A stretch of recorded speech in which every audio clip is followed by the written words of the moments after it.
बिस्मिल्लाहिर्रहमानिर्रहीम। मुअज़्ज़िज़ सामीन व नाज़रीन, कमरी साल यानी इस्लामी साल का आखिरी महीना ज़ुल्हज जिसका आगाज़ हो चुका है, ये बड़ा ही बरकत वाला और फजीलत वाला ये महीना है। इसके पहले अशरे में कौन कौन से हमने अमाल करने में आपको ये बताऊंगा और इसके साथ साथ आपको आखिर में एक ऐसा वजीफ़ा बताऊंगा, अगर आप इन दिनों में बताए गए तरीके के मुताबिक इस वजीफ़ा को करेंगे तो इंशाअल्लाह जिनके पास अपना घर नहीं है अल्लाह उनको अपनी छत देगा, और जो अपने घर को बड़ा करना चाहते हैं अल्लाह उनको बड़ा घर अता करेगा। जिनके घर के अंदर खुदा न खासा बेसुकूनी है, परेशानी है या बाहमी लड़ाई झगड़े हैं, तो उस घर के अंदर इंशाअल्लाह सकीनत तारी होगी, अल्लाह ताला जो है वो इत्मीनान अता फरमाएगा, रहमत अता फरमाएगा।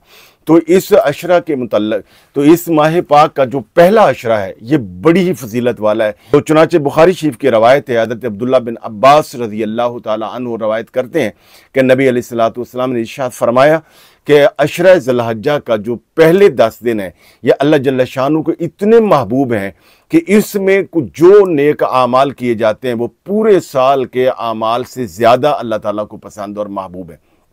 सहाबा इकराम ने अर्ज़ किया, या रसूल अल्लाह, क्या अगर कोई आदमी दूसरे दिनों में जिहाद करता है तो उससे भी ये ज़्यादा अफजल है जो बंदा इसमें कोई नेक अमल करता है? तो नबी अलैहिस्सलातु वस्सलाम ने फरमाया, हाँ, सिवाय इसके कि कोई आदमी जिहाद पे जाए और अपना माल भी कुर्बान कर दे, अपनी जान भी कुर्बान कर दे, यानी शहीद हो जाए, वो उसका सवाब ज़्यादा है। इसके अलावा जितने भी दूसरे इसके अलावा पूरे साल के अंदर जितने भी आमाल किए जाते हैं, इस अशरा में जो बंदा आमाल करता है वो अल्लाह ताला को सबसे ज़्यादा महबूब है, पसंदीदा है, और अल्लाह ताला उनको कबूल करता है और कबूलियत के चांसेस बढ़ जाते हैं। तो इस अशरा के अंदर ये जो अशरा ज़ुल्हज है, जिसके मुतल्लिक़ उलमा फरमाते हैं कि ये अशरा जिस तरह माह रमज़ान का आखिरी अशरा होता है उसी तरह ये फजीलत वाला है। इसके दिन बड़ी बरकत वाले हैं, इसकी रातें और इसका हर दिन जो है वो बड़ी फजीलत वाला है, और इसकी हर रात जो है वो गोया लैलतुल कद्र का दर्जा रखती है। यानी जिस तरह लैलतुल कद्र फजीलत वाली है इसी तरह इसकी हर रात फजीलत वाली है। तो इसमें 7 से 8 अमाल आपको करने वाले बताता हूँ जो मसनून अमाल हैं, जो रसूल पाक सल्लल्लाहु अलैहि वसल्लम ने खुद उम्मत को जिनकी फजीलत बताई है और तरगीब दिलाई है। सबसे जो पहला काम है वो है हज, यानी वो लोग कि जो साहिब इस्तात हैं और हज कर सकते हैं, उन्हें चाहिए कि वो पहली फुर्सत में हज करें या उम्रा करें। और हज जो है वो नबी अलैहिस्सलातु वस्सलाम ने इरशाद फरमाया कि हज मबरूर की जज़ा सिर्फ़ और सिर्फ जन्नत है। और जो बंदा अल्लाह की रज़ा के लिए हज करता है और जब हज से वापस लौटता है तो अल्लाह जल्ल शानु उसके सारे गुनाह माफ़ कर देता है। गोया वो बंदा इस तरह हो जाता है जैसे आज उसकी माँ ने उसको जना हो।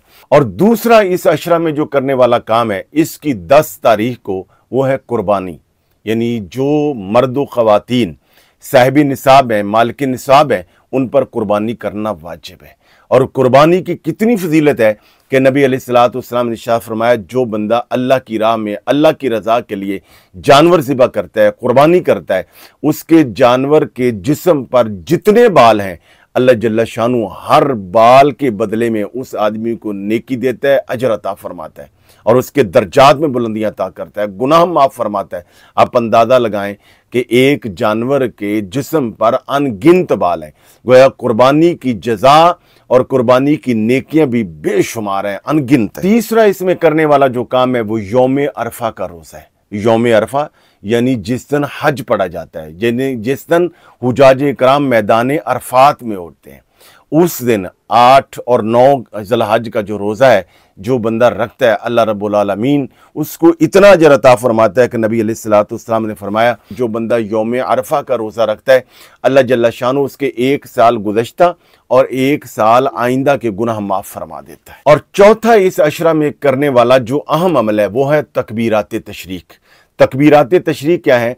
ये 9 ज़ुल्हज की फजर से लेकर 13 ज़ुल्हज की असर तक ये हर नमाज पंजगाना, हर नमाज फ़र्ज के बाद तकबीरात पढ़ना मर्द और ख़वातीन के लिए ये वाजिब है। हम मर्द जो है वो थोड़ा ऊंची आवाज़ से पढ़ेंगे, औरतें ज़रा आहिस्ता आवाज़ से पढ़ेंगे। तकबीर यूँ है, अल्लाहु अकबर, ला इलाहा इल्लल्लाह अल्लाहु अकबर वलिल्लाहिल हम्द। बेशुमार इसकी फजीलत है। 5वां जो अमल है इस महीने का बड़ा ही अहम, वो है इस महीने में ईद के दिनों के अलावा रोजे रखना, नफली रोजे रखना। इसके एक नफली रोजा के बारे में हुजूर नबी अकरम सल्लल्लाहु अलैहि वसल्लम ने फरमाया, जिसने माह ज़िलहज का एक नफली रोजा रखा, अल्लाह जल्ल शानु उसको 1 साल रोजा रखने का अजर अता फरमाता है। सुबहान अल्लाह। नंबर 6, अशरा ज़िलहज, यानी ये जो ज़िलहज के पहले 10 दिन हैं, इनकी एक रात में क़याम करना ऐसे ही है जैसे लैलतुल कद्र में क़याम करना।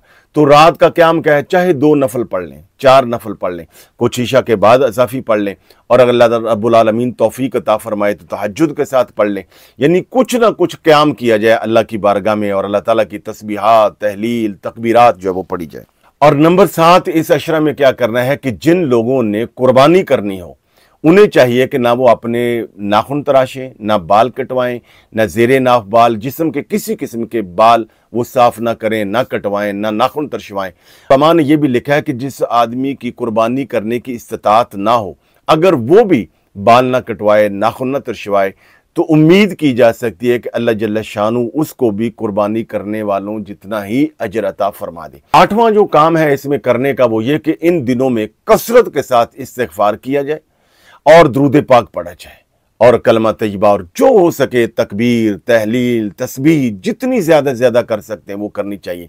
इन दिनों को गनीमत जाना चाहिए, ये सुनहरी मौका है, इसमें गफलत नहीं करनी चाहिए। अब आइए वो वजीफ़ा जानिए कि जिसकी बरकत से अल्लाह ताला बेघरों को अपनी छत अता फरमा देता है और घरों के अंदर सुकून देता है। और अगर आप बड़ा घर चाहते हैं तो अल्लाह ताला आपको बड़ा घर अता फरमाएगा। इस वजीफ़ा का जो बेहतरीन औकात है वो है तहज्जुद के वक्त, या फजर के बाद से लेकर इशराक टाइम तक, या असर से लेकर मगरिब के दरमियान। ये 3 औकात हैं कि जिनमें तीनों में कर लें तो बहुत अच्छा, नहीं तो किसी इन तीनों औकात में से एक वक्त के अंदर भी आप कर लेंगे तो आपको इंशाल्लाह इसका बहुत ज़्यादा फ़ायदा मिलेगा, और अल्लाह ताला आपको जल्द अज जल्द अपनी छत से, अपने घर से नवाजेगा।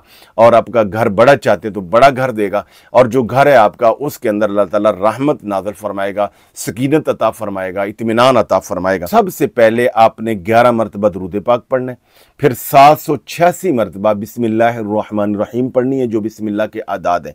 फिर आपने सूरह अल बकरा की आयत नंबर 127 को 127 बार पढ़ना है। वो आयत यह है, व इज़ यरफ़अु इब्राहीमुल क़वाइद मिनल बैत व इस्माईल रब्बना तक़ब्बल मिन्ना इन्नका अंतस समीउल अलीम। ये इसको 127 बार आपने पढ़ना है। और आखिर में अल्लाह ताला के ये 5 नाम है जो कि 5 बार ही पढ़ने हैं, या वासिओ, या रज़ाको, या वहाबो, या लतीफ़ो, या हफीज़ो। फिर सुनिए, या वासिओ, या रज़ाको, या वहाबो, या लतीफ़ो, या हफीज़ो। ये 5 मरतबा पढ़ के 5 बार ही ये दुआ पढ़नी है। अल्लाहुम्मा अर्ज़ुक़नी बैतन सालिहन मुबारकन, अल्लाहुम्मा अर्ज़ुक़नी बैतन सालिहन मुबारकन। ये ऊपर इंशाल्लाह स्क्रीन पे लिख भी देंगे, और जो लोग अपने इस्म आज़म जानना चाहते हैं वो कमेंट करें, हम इंशाल्लाह उनको इस्म आज़म भी बताएंगे, साथ आप इस्म आज़म भी करेंगे तो इस वजीफ़ा में और ज़्यादा बरकत हो जाएगी। आपसे गुजारिश है कि वीडियो को लाइक और दूसरों को शेयर भी कर दीजिए। अल्लाह जल्ल शानु आप सबको सलामत रखे। मैं आपके लिए दुआ गो हूँगा, आप मेरे लिए दुआ कीजिएगा। बहुत ज़्यादा शुक्रिया।